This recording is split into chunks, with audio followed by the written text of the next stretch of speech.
Hello guys. आज है Friday. आज हम लोगों ने एक सीरीज स्टार्ट किया क्लास 9 का, जिसमें आप चैप्टर 1 अभी चल रहा है। तो चैप्टर 1 का आज तीसरा क्लास है। मैंने आप लोग को case studies and sorry MCQs and assertion reasoning last दो क्लास में समझाया। और आज हम लोग बात करेंगे केस स्टडीज पे। तो आज हम केस स्टडीज डिस्कस करते हैं चैप्टर 1 से। तो लेट्स स्टार्ट, मूव करते हैं। और आप लोग का जो आप लोगों ने फर्स्ट दो पार्ट जरूर देख लीजिए। उसमें एमसीक्यू को डीपली समझाया गया है, जिसमें चैप्टर का आपको काफी अच्छा नॉलेज मिल जाएगा। उसमें हर एक छोटे छोटे कंसेप्ट को मैंने काफी टाइम लेके समझाया, ताकि आपका कंसेप्ट क्लियर हो जाए। ओके, तो आज हम लोग करते हैं केस स्टडी। यस, तो केस स्टडी स्टार्ट करते हैं। तो ये हमारा पहला केस स्टडी है। तो देखते हैं इसमें। democracy has given power sorry democracy has given people a powerful right, that is a vote. In India, every citizen over 18 years of age has a right to vote. Instead of enjoying it as a holiday, one must vote if he or she truly wants to contribute to the nation building process and bring about the change. Good. उसके बाद लिखा है, ये सब तो ठीक है, lecture है। हमारा वोट का राइट है, हमें उसे यूज करना चाहिए। उससे हमें जो भी चेंजेस लाना हो हम ला सकते हैं। अब यहाँ पे आगे का इंफॉर्मेशन देखते हैं। A survey was done in small area. किसी छोटे से एरिया में एक सर्वे किया गया, जिसके अकॉर्डिंगली ये पता लगा कि ये जो नंबर है √9 plus 2x minus √2x, voters were man, मतलब उस एरिया में इतने सारे वोटर्स मैन हैं एंड इतने सारे वोटर्स वुमेन हैं। ठीक है।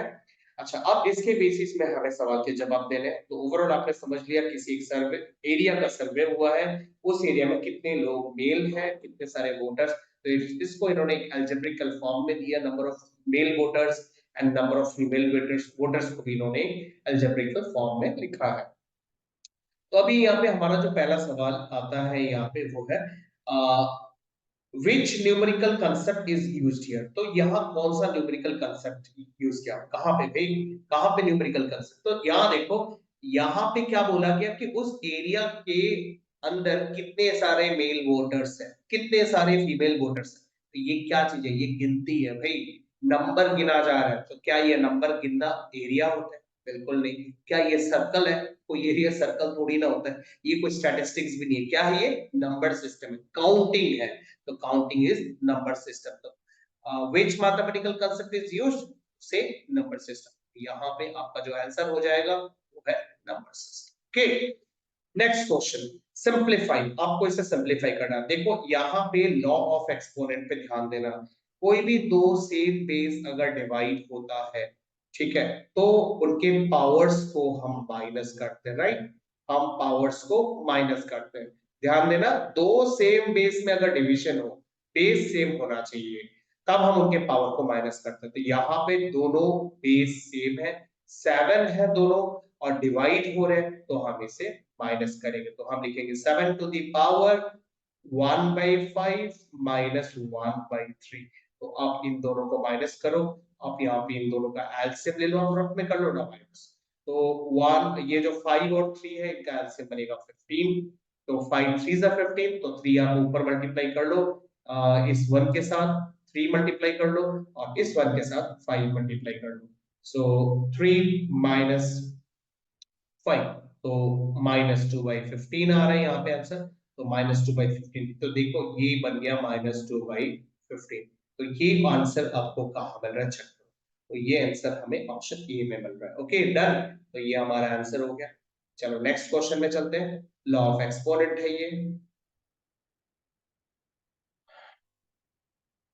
ये हमारा अगला सवाल आ गया। एंड वही केस स्टडी चल रहा है अभी। तो सवाल क्या है? Find x if the number of man is equal to the number of women। तो चलो ठीक है, इनके अकॉर्डिंगली क्या है, number of man, number of man मतलब 9 प्लस 2x माइनस √2x। तो this is equal to number of women. तो 5/√9 प्लस 2x। तो number of women and number of man, ये जो man is equal to number of women दिया है, ये हमने यहाँ लिखा। ये हमारा क्वेश्चन कंडीशन है। अकॉर्डिंग टू क्वेश्चन ये दोनों से इक्वल है। अगर इक्वल है तो हमें x का वैल्यू क्या मिलेगा। यहाँ जो x आप देख रहे हो इसका वैल्यू क्या, तो हम एक काम करते हैं, इसमें करते हैं क्रॉस मल्टीप्लिकेशन, डिनोमिनेटर हम लेफ्ट साइड लाके इस पूरे न्यूमरेटर के साथ मल्टीप्लाई कर देते हैं।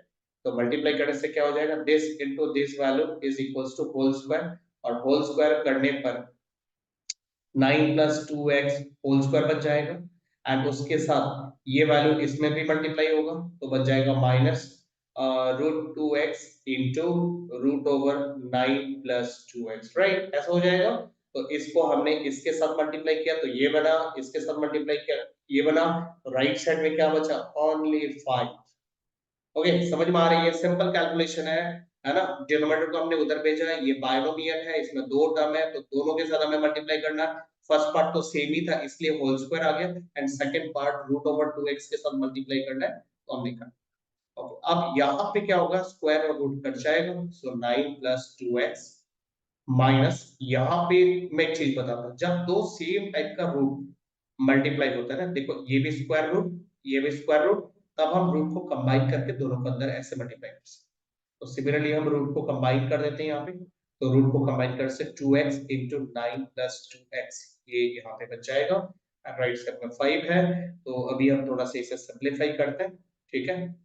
हम इसे लेके आते हैं लेफ्ट साइड में, ये 5 प्लस साइन है, 5 अगर जाएगा लेफ्ट में माइनस हो जाएगा, 9 माइनस 5 प्लस 2x, और इसको इसका साइन हमें क्या माइनस है, इसको हम ले जाते हैं राइट साइड में, तो ये हो जाएगा plus 2x into 9 plus 2x। Okay, आया समझ में। तो मैंने 5 को लेफ्ट में ले लिया, 5 का जो साइन है राइट साइड में प्लस था, लेफ्ट में आने से ये माइनस हो गया, 9 as it is, 2x as it is, ये पार्ट इसका जो साइन है माइनस, ये राइट साइड में जाने से हो गया प्लस।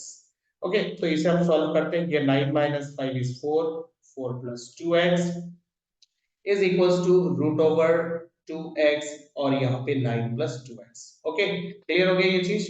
अच्छा, अब आप एक काम करो, इसमें करो स्क्वायरिंग बोथ साइड, ठीक है, यहाँ पे स्क्वायरिंग बोथ साइड आप करो।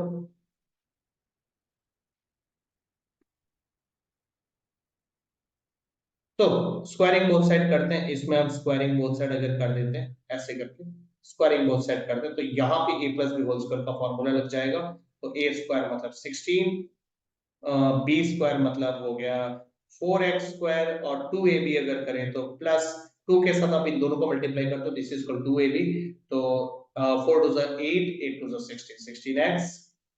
ओके, एंड राइट साइड में क्या होगा, स्क्वायर करने पर राइट साइड में ये स्क्वायर और रूट कट जाएगा, तो यहाँ पे हो गया 2x, और यहाँ पे 9 प्लस 2x। ओके, क्लियर ये। तो यहाँ पे आपको राइट साइड भी कैलकुलेट कर देते हैं, 16 plus 4x square plus 16x, और यहाँ पे मल्टीप्लाई करने से 18x plus 4x square. Okay, समझ में आ गया, 2x into 9 is 18x and 2x into 2x is 4x square, तो दोनों साइड में आप 4x square कैंसिल कर सकते हो। अब आप 16x को आप राइट साइड ले जाके 18x से माइनस कर दो, लेफ्ट साइड में क्या बचा, ओनली 16, और राइट साइड में 18 में से 16x हम माइनस कर देंगे तो बचेगा 2x, तो 16 इज इक्वल टू 2x, 2 को लेफ्ट में लेके आप डिवाइड कर दो इसको, x का वैल्यू आपको क्या मिलेगा, 8 मिलेगा, तो आपको चेक करना है x का वैल्यू, सो फाइंड x बोला था तो x हमें मिल गया, option C is the correct answer. Okay, समझ में आया, कैलकुलेशन को ध्यान से करना है, थोड़ा सोच समझ के करना है, ट्रांसपोज वगैरह आपको देखना है, आप बार बार इसे प्रैक्टिस करो, क्लियर हो जाएगा। ओके, तो चलो हम नेक्स्ट क्वेश्चन पे चलते हैं। तो हमारा अगला सवाल है इधर, लॉ है ये, दो सेम बेस मल्टीप्लाई हो रहा है, तो ध्यान रखना जब भी दो सेम बेस मल्टीप्लाई होता है इस तरह, तो ध्यान रखना दो सेम बेस जब मल्टीप्लाई होता है तब उनके पावर प्लस हो जाते हैं, ये लॉ ऑफ एक्सपोनेंट है। अभी हमने थोड़ी देर पहले डिवाइड का किया था, दो सेम बेस जब जब डिवाइड होता है, ठीक है, जब मैंने बोला था ना अभी थोड़ी देर पहले, दो सेम बेस जब डिवाइड होते हैं तो हम उनके पावर को माइनस करते हैं, उसी तरह से मल्टीप्लाई जब होता है तो प्लस करते हैं। तो ये ऑप्शन आपको कहाँ मिलेगा, ये ऑप्शन आपको ऑप्शन ए में मिलेगा। ओके, तो इस तरह से ये हमारा क्वेश्चन नंबर 4 है, क्लियर। तो हमारा लास्ट क्वेश्चन नंबर 5 देखते हैं, इसमें क्या है। अच्छा, रीड द फॉलोइंग। अच्छा, इफ आर इज रैशनल, ठीक है, एंड एफ इज इरेशनल, तो आर रैशनल है, एफ इरेशनल है, एंड यहां पे बोला है विच स्टेटमेंट इज फॉल्स, कौन सा फॉल्स है। तो देखो एक बात मैं बोलूं, रैशनल और इरेशनल, रैशनल और इरेशनल का सम हमेशा इरेशनल होता है, ठीक है, सॉरी इरेशनल, ठीक है। फॉर एग्जांपल अब 5 लो और एक इरेशनल नंबर लो, तो इसका सम इरेशनल ही होगा। तो नंबर 1 तो ट्रू है भाई। सब्ट्रैक्ट अगर करते हो तो रैशनल होता है, तो सब्ट्रैक्ट करते हो रैशनल से इरेशनल सब्ट्रैक्ट करते हो तो ना, एकदम गलत। रैशनल और इरेशनल सब्ट्रैक्ट करते हो तो रैशनल ही होता है, रूट तो नहीं हटता ना। देखो रूट हट जाए ना तो आप उसको रैशनल बोल सकते हो, तो माइनस करने से रूट कैसे हटेगा, नहीं हटेगा, ये गलत। इसको देखते हैं मल्टीप्लिकेशन को। जब रैशनल और इरेशनल को मल्टीप्लाई किया जाता है तो इरेशनल होता है, तो यस, मल्टीप्लाई करने से इरेशनल होता है, ठीक है। रैशनल और इरेशनल का प्रोडक्ट जो होता है ना वो इरेशनल ही होता है, सही बात है। तो ये हो गया 5√2, तो ये भी ट्रू है। और अगर रैशनल बाई इरेशनल होता है, किसी रैशनल को आप इरेशनल से डिवाइड कर दे तो अब भी इरेशनल, क्योंकि रूट तो नहीं हटेगा, तो ये भी ट्रू है। तो इसका मतलब ये गलत है। आप जब सब्ट्रैक्ट करते हो तो सब्ट्रैक्शन इनके अकॉर्डिंगली रैशनल होता है, नहीं रैशनल नहीं होता, सब्ट्रैक्ट करने से रूट तो हटता नहीं है, रूट रह जाता है, मतलब ये गलत है। तो हमारा ऑप्शन है बी। इन्होंने बस आपको ये बताया, ढूंढने बोला कि कौन गलत है, आप ढूंढो, तो हमने ढूंढ लिया ऑप्शन बी। ओके, यस, ये हमारा सेकंड केस स्टडी है। चलो हम लोग केस स्टडी 2 देखते हैं। In a school, 5 out of 7 children participated in Save Wildlife campaign organized by school authorities.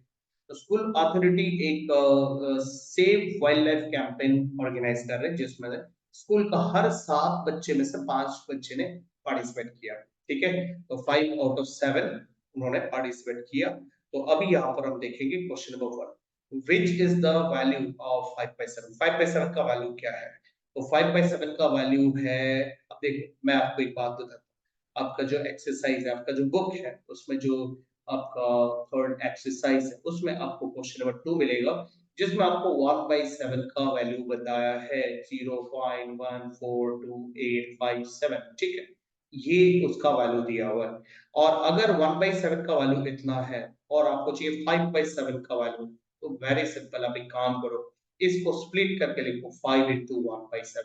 Okay, and 1/7 का जो वैल्यू यहाँ क्वेश्चन नंबर 2 में आपको दिया हुआ है, क्वेश्चन नंबर 2 में दिस वैल्यू, इसको आप यहाँ लगा दो 0.142857 एंड आप इससे मल्टीप्लाई कर दो।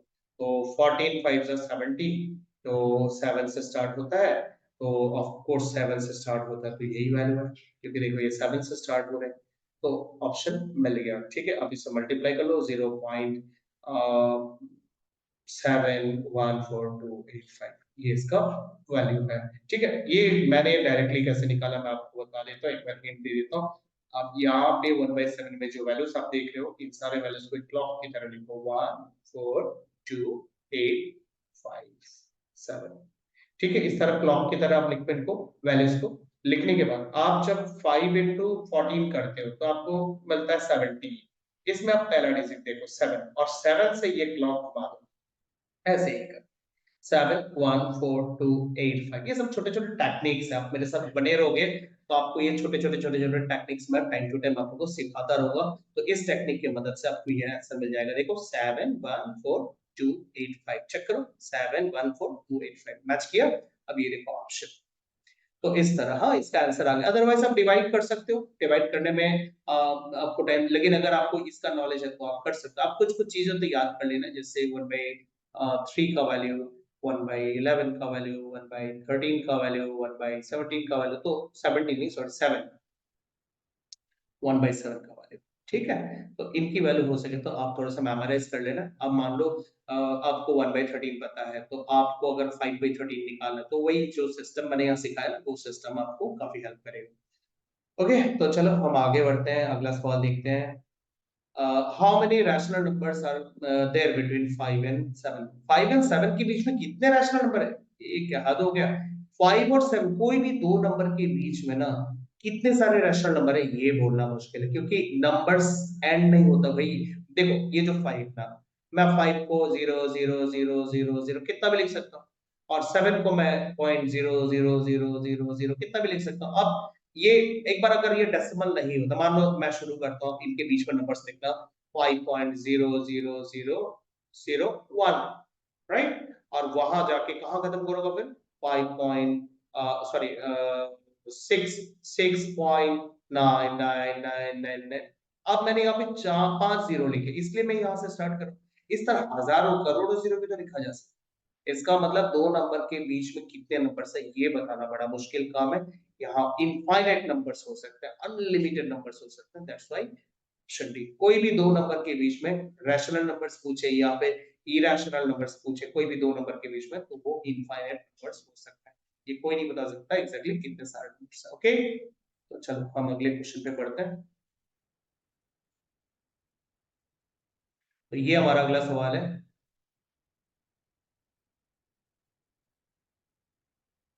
What fraction of student participated in the captain. यहाँ तो बोला है 5 out of every 7। 5 out of every 7 मतलब 5%। इतने सारे बच्चों ने कैंपेन में पार्टिसिपेट किया, यहाँ क्लियरली बोला है ये बात कि भाई कितने सारे बच्चों ने पार्टिसिपेट किया, तो 5/7 option B. Okay, what kind of decimal expansion it has, इसके डेसिमल एक्सपेंशन क्या होगा। तो अभी हमने 5/7 का थोड़ी देर पहले डेसिमल एक्सपेंशन निकाला, 0.714285 राइट, और इसके ऊपर हमने ये डाला, क्या मतलब हुआ इसका, non terminating and recurring decimals. ठीक है, non terminating and recurring decimals, तो मेरे जो पहले दो वीडियोस है उसमें मैंने ऑलरेडी डेसिमल्स के बारे में एक्सप्लेन करा हुआ है, तो आप उसको जाके जब उसको देखोगे तो आपको डेसिमल्स का नॉलेज हो जाएगा। ठीक है, वहां ऑलरेडी मैंने एक्सप्लेन किया डिफरेंट टाइप ऑफ डेसिमल्स। तो ये हो गया non terminating and repeating decimals, repeating को रेकरिंग बोलते हैं, तो ये option B, non terminating and repeating decimals. Okay, चलो, तो ये हो गया हमारा आज का चौथा क्वेश्चन। फिर आगे देखते हैं नेक्स्ट क्वेश्चन में क्या है। ओके, नेक्स्ट क्वेश्चन देखते हैं। नेक्स्ट क्वेश्चन में क्या बोला, every rational number is dash prime number. ना, सारे रैशनल नंबर प्राइम नहीं होते। कंपोजिट नंबर प्राइम नहीं होते, तो कंपोजिट क्यों होगा, मिक्स है। And real number, yes, every rational number is real. Good, क्योंकि देखो रियल को ही हम दो ग्रुप में बांटते हैं, रैशनल एंड इरेशनल। ठीक है, दो ग्रुप में बांटते हैं, तो रियल को ही दो ग्रुप में बांटते, क्लासिफाई करते। तो ये सारे नंबर आया कौन से, रियल से है, तो इसका मतलब सारे नंबर रियल ही तो हुआ, तो इसलिए every rational number is real, तो ऑप्शन सी आपका आंसर है। ओके, बाकी प्राइम नंबर, कंपोजिट, ये तो इस रैशनल के अंदर लाइक करता है, इसके छोटे छोटे क्लासिफिकेशन है। ठीक है, ये जो रैशनल है, रैशनल को आप नेचुरल नंबर में बांट सकते हो ना, तो नेचुरल नंबर में तो आता है prime number, composite number, odd number, even number, है ना, वो तो इसके हिस्से, इसके ब्रांचेस। तो सारे रैशनल नंबर क्या है, तो सारे रैशनल नंबर आए कहां से, रियल नंबर से आए, इसलिए सारे rational number real number. Okay, I hope आज का क्लास अच्छा लगा, समझ में आया होगा, काफी सारा चीज मैंने एक्सप्लेन किया, डीपली एक्सप्लेन करने का कोशिश किया। तो आप लोग को अगर कोई भी डाउट हो तो कमेंट में बताओ, कहाँ पे क्या दिक्कत हुआ है। अगर आप प्रॉपर्ली सीखना चाहते हो तो मेरे साथ कंटिन्यू टच में रहो, मैं आप लोग को नए नए कंसेप्ट सिखाऊंगा, और नए नए टेक्निक भी आप मेरे से सीख पाओगे कि इस तरह से कैलकुलेशन वगैरह किए जाते हैं। ठीक है, तो चलो हम लोग मिलते हैं नेक्स्ट क्लास मंडे को। आज हम लोग का केस स्टडी, एवरी फ्राइडे को मैं आप लोग को केस स्टडीज का क्लासेस करवाऊंगा, और वीकडेज में हम लोग एमसीक्यूज और के असर्शन रीजनिंग भी डिस्कस करेंगे। तो चलो मिलते हैं नेक्स्ट क्लास।